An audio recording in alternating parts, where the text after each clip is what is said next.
nyakwar mgajwango ngino ODPP no secholo nyinga uchiela mago bila mitudo kode neka ngini wengi duto te bende nitiere iraipoa mano duolo mang'iyo tijo bila ipacho kae katika mano Nduku aipoa ngeni bende nagise wacho ni gibiro bedo ka gikaso nonro pod orito mar ng'iyo ni nonro machal nade ma bende gibiro bedo ka gichiwo ne oganda mapacho ka kine milose buch Albert Ojwang bende nitiere familia mano mar Boniface Kariuki chieng Sabato ngeso mar juma mokalo nantiere Kenyatta kinde mabed na giloso gi jofwambo gocho ne piny owacho Ojwang'ogi gin ne giwinjo ni nitiere case mar nyathigi madhi mbele to koriwigi kanyakla ne gidhi Central Police Station bang'e nyiso jo obila ma Central nyiso gi ni bura makamano jo homicide osekawo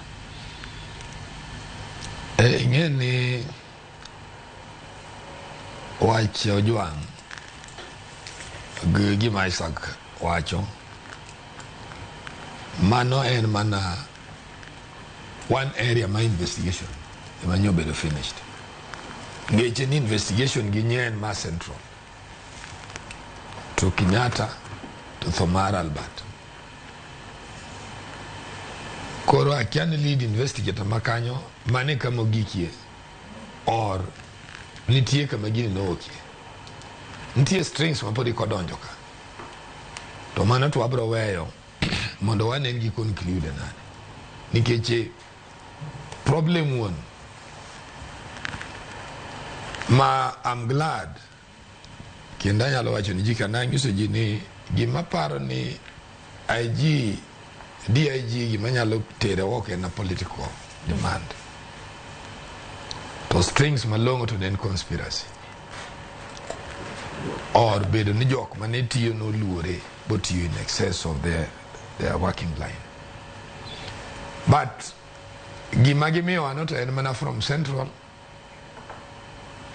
to what they are alleged to be in Ilona Sultan Magini Pagadi.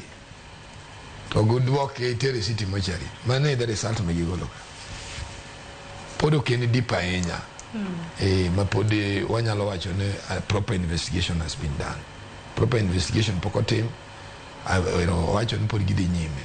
Let us see kama gibro giki. We don't want to comment now. Wanyalo interfere kono. On account mar case marja Central manyoro mama chawacho. Indeed a dear case nyoka ujo homicide. So joka nyoga idigi properly. And manigi ni manyoni ogi take action on dogede. Nitie mix up maroma neno kuom owado makisumu. You know, when you are a good programmed officer, inye ne jodala na dwaro yen. An go subtanda par peso dojo kawuono. Podi yu akne peso dojo maleo, kosi dwaro yen itero. Inye antie gik moko moyor mi leaders, gik moko maonge tiendgi. Iwinja. Ndara nonego pa. Ingo contractors ma already no bid they are there.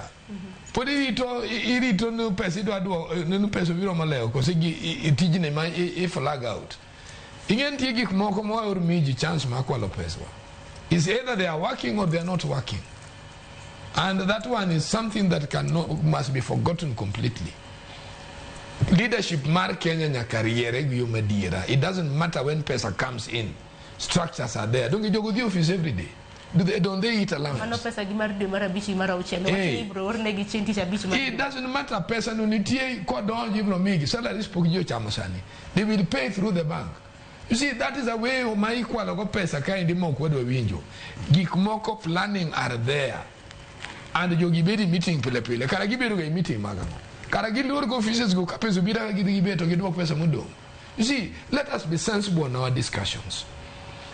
And number two, problem my youth cannot be solved with employment only. Sharon, that is out. And waiting now actually ni go Kazi Mtaani. Samitero ngamanigi digiri koro iwecho. O iwe mtaro. Ngano podi ko anga kudi.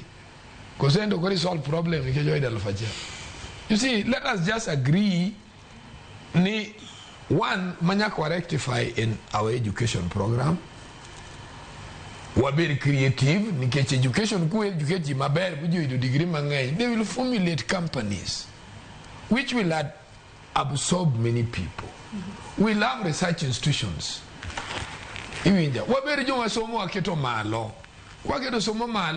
People will do research in those institutions.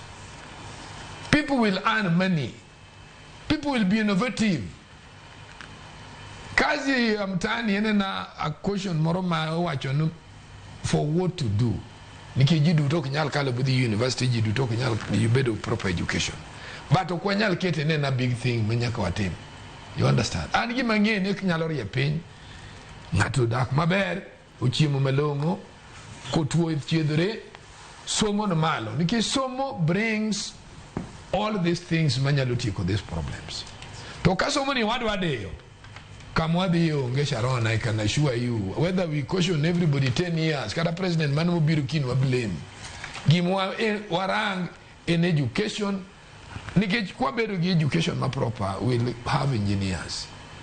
Wasoneno kata nyithindo maloso gik moko maginyalo uso back cheaply like in China where you are told no, mine slim per day, mine slim per beach, mine mere choice and money. That one can happen here. But mano kunya biro through Kazi Mtaani. Mano nyana biro through education. So let us agree. Problem wanna go, but do we have leaders who are proactive for the country to move forward? Because leadership in marriage. Our chief executive, Okonyala identify an institution. And then Facebook ni was just innovation mar Harvard. Today, don't get any communication around the world.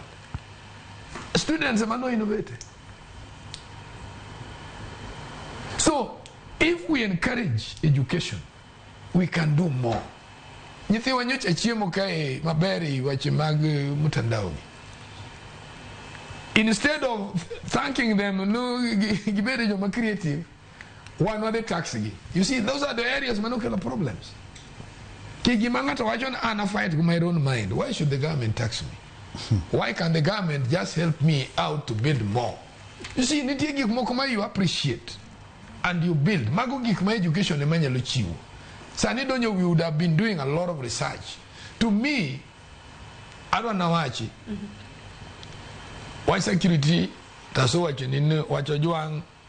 Investigation is not complete. The investigation much better child go are from station to Bagadi to city mortuary. Chanzo won put nyaka genon, and they must find out how it happened. Ereka investigation not him on the family chobet thuolo. Namba gimadwa na med mogik. Enia okine gimokadwa weka wacho wadwa ni wacho Safaricom. Wono juang no no pesa complain no koyudo. To owache ni pesa okinyago lisimba kiduoko ni kopoko penya. Ani mi orona. Okinyal golo pesa e simba kisoro na kapoko pe. Matende ni wacho no riambo koso. Either way, kara Safaricom benyal better wrong.